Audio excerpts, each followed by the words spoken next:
Monsieur le ministre, chers frères, Madame la conseillère du Premier ministre,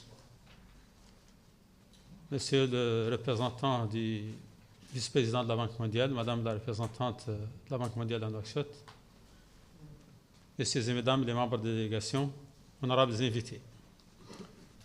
Je suis très heureux de vous accueillir à l'occasion de cette table ronde qui fait suite au sommet des chefs d'État d'éducation au Sahel tenu à Nouakchott le 5 décembre 2021 sur l'invitation du président de la République, son Excellence M. Mohamed Cheikh Ghazouani, sous le thème « Le Sahel de demain se construit à l'école d'aujourd'hui », avec l'appui de la Banque mondiale et en présence de son vice-président, M. Ousmane Diagana. C'est une précieuse occasion pour moi pour vous exprimer mes sincères remerciements d'avoir accepté notre invitation, malgré vos agendas chargés et les multiples devoirs pour lesquels vous êtes sollicités. Cette table ronde constitue une heureuse occasion d'aborder les enjeux de l'éducation au Sahel dans la perspective de la mise en œuvre de la déclaration de Nouakchott. Elle se tient aussi à la suite de la conférence d'Accra qui a permis à nos différents pays de participer à la validation de la stratégie d'éducation de notre partenaire, la Banque mondiale, pour l'Afrique de l'Ouest et du Centre. Permettez-moi alors de saluer la présence de l'équipe de la Banque mondiale qui, comme à l'accoutumée, n'a cessé d'appuyer de manière constante nos pays dans le cadre d'une coopération très riche et diversifiée qui couvre beaucoup de secteurs, et particulièrement le secteur de l'éducation qui nous réunit aujourd'hui et qui constitue l'enjeu majeur pour la paix, la sécurité et le développement socio-économique de notre espace commun de Sahel. Messieurs les ministres, honorables invités, nos pays sont confrontés à un ensemble d'enjeux principalement d'ordre écologique, d'insécurité, de pauvreté, d'analphabétisme, la faiblesse des systèmes éducatifs et du sous-emploi des jeunes.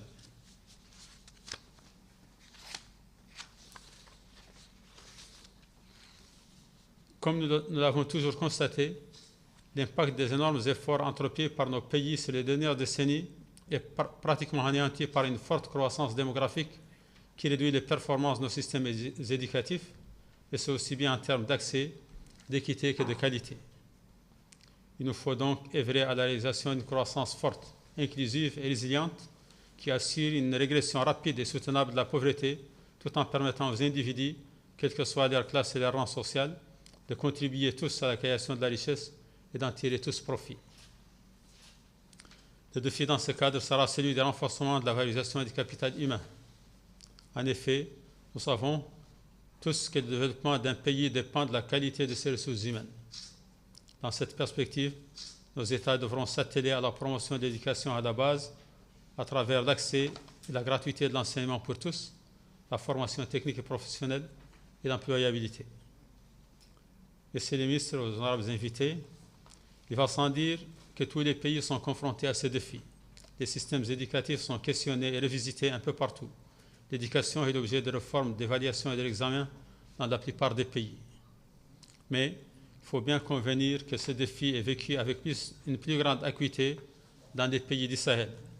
Le livre blanc sur l'éducation au Sahel, élaboré par la Banque mondiale, le démontre par ses divers constats.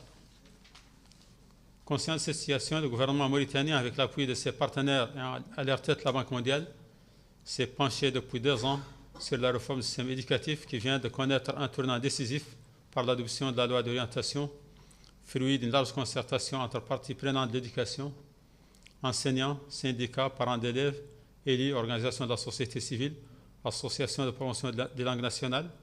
Cette loi définit une vision de l'école qui réside l'égalité et de la cohésion sociale, qui donne à chacun la possibilité, suivant son potentiel et son choix, d'acquérir les connaissances, les comportements et les aptitudes lui garantissant la réussite au plan professionnel et personnel. Messieurs les ministres, honorables invités, nos efforts en matière d'éducation seront bien sûr alignés à nos stratégies nationales en matière de développement, à l'agenda 2063 de l'Union africaine, aux objectifs de développement durable, notamment l'ODD 4, visant à assurer l'accès de tous à une éducation de qualité sur un pied d'égalité et promouvoir les possibilités d'apprentissage tout au long de la vie d'ici 2030. Les objectifs que nous sommes fixés pour cette table ronde, qui sont de mettre en place un cadre d'échange permanent, d'adopter une feuille de route pour la mise en œuvre de la déclaration de Nouakchott et d'entamer concrètement les mesures de création d'instituts d'éducation au Sahel, sont de nature à accélérer l'atteinte de nos engagements nationaux régionaux et internationaux. Avant de conclure, permettez-moi de vous redire toute l'importance que nous attachons à notre débat et aux conclusions qui en émaneront. L'émergence d'une véritable société du savoir pour tous au Sahel, qui puisse s'articuler autour d'un système éducatif équitable et de qualité, est un impératif majeur. Messieurs les ministres, honorables invités, permettez-moi encore une fois de vous adresser nos sincères remerciements pour l'honneur que vous nous faites de prendre part à cette table ronde et de renouveler mes sincères remerciements au groupe de la Banque mondiale pour son soutien qui n'a jamais fait défaut et qui a toujours su s'adapter à nos défis et aux attentes de nos populations. Je vous remercie. Assalamu alaikum wa rahmatullahi wa barakatuh.